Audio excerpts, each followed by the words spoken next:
U.S. administration would respect Canadian sovereignty and that they would confine their discussion about Alberta's democratic process to Albertans and to Canadians.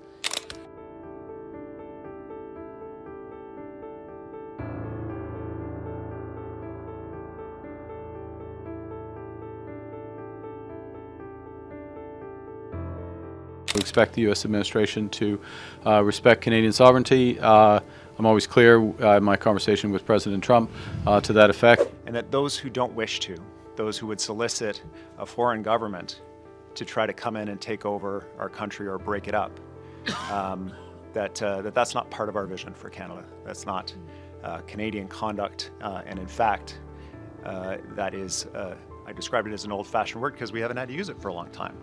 In my opinion, that is treasonous activity, and it needs to be called out. It needs to be stopped.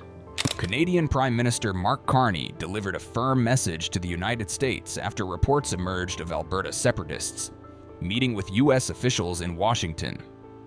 Carney indicated Canada expected the Trump administration to respect Canadian sovereignty at a sensitive diplomatic moment.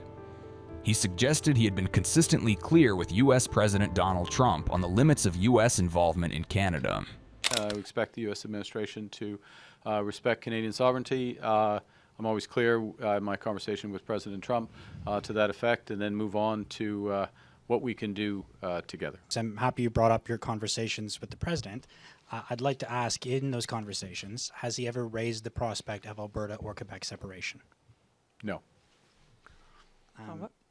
Have you raised concerns about the administration's comments, Mr. Besson's comments, as well as these meetings, with anyone from the Trump administration?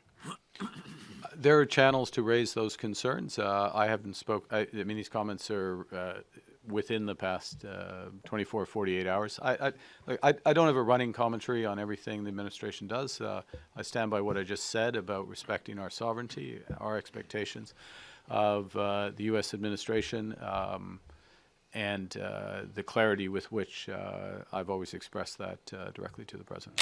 The issue emerged after reports that Alberta separatists discussed the province possibly leaving Canada. Carney's remarks framed the matter as a national concern rather than a regional political dispute. Alberta Premier Danielle Smith echoed the call, saying democratic decisions belong to Albertans and Canadians alone. She stressed U.S. officials should avoid any role in discussions about Alberta's constitutional future. I would expect that the U.S. administration would respect Canadian sovereignty and that they would confine their discussion about Alberta's democratic process to Albertans and to Canadians. And I will raise that with my delegate in Washington, so he can raise it with members of the administration. And I will raise it with my delegate in Ottawa, so he can raise it with the U.S. ambassador. Separatist groups in Alberta were reported to be collecting signatures for a petition that could lead to a referendum. As per a report by the Financial Times, those groups had met U.S. officials, triggering criticism from multiple Canadian premiers. British Columbia Premier David Eby condemned the outreach, warning it risked undermining Canada's unity. Eby said that there was an old-fashioned word for seeking foreign help to break up a country. However, the White House later reportedly said that officials routinely met civil society groups without offering support or commitments. First of all, I'd like to thank my colleagues. There is a huge issue of priority in British Columbia, which is the extortion threat faced by the people of Surrey. I know it's present in other provinces across the country. For all of us to come together and call on parliamentarians federally to pass Bill C-14 as expeditiously as possible is crucial for us. What we're seeing in Surrey is it's a terror attack in slow motion, and you would never dream of giving refugee status to someone who participated in a terror attack, but that's exactly what's happening. Under our current system, that loophole has to be closed. This is one of the provisions in C-14 that we're looking to get passed. I would also like to thank the Prime Minister for highlighting a key advantage of our country, which is clean, cheap electricity.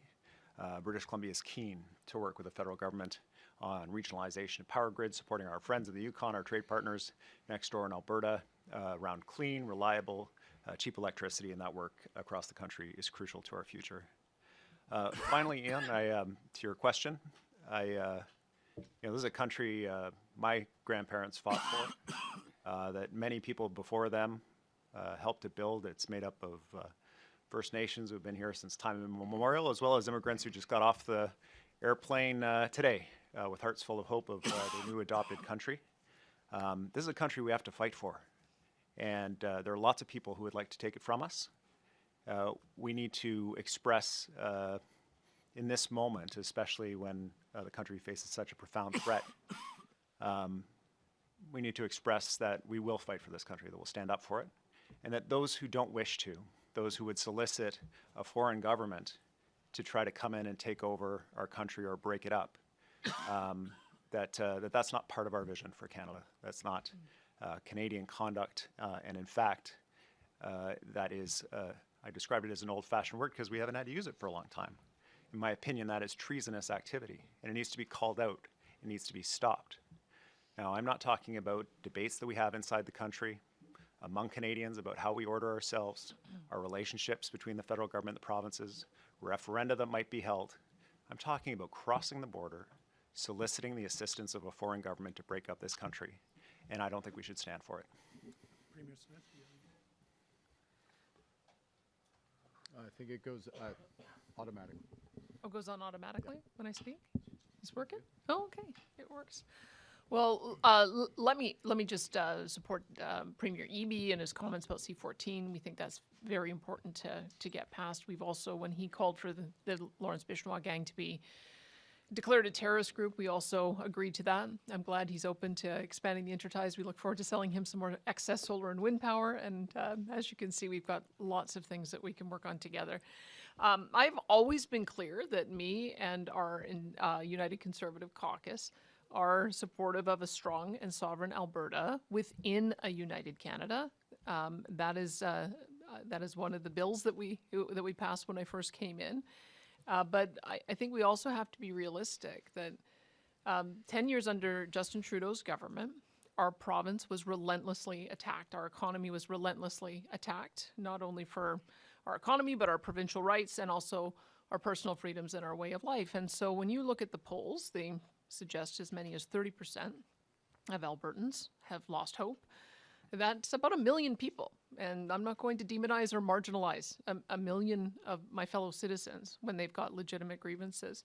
What we need to do is we need to give Albertans hope. We need to show them, not just tell them, not just words, but with actions that Canada can work. And that's what I've been doing. That's why I signed an agreement with the Prime Minister in November so that we could work in common cause on correcting some of the mistakes, I would say, of the Trudeau government. And it's why we participate in these kinds of First Ministers conferences so that we can find the things that we agree on and work together for that, for the betterment of the country. And I think this is a very powerful table that has been able to do that for the last 3 years that I've been on it. And I'm honored and delighted to be here.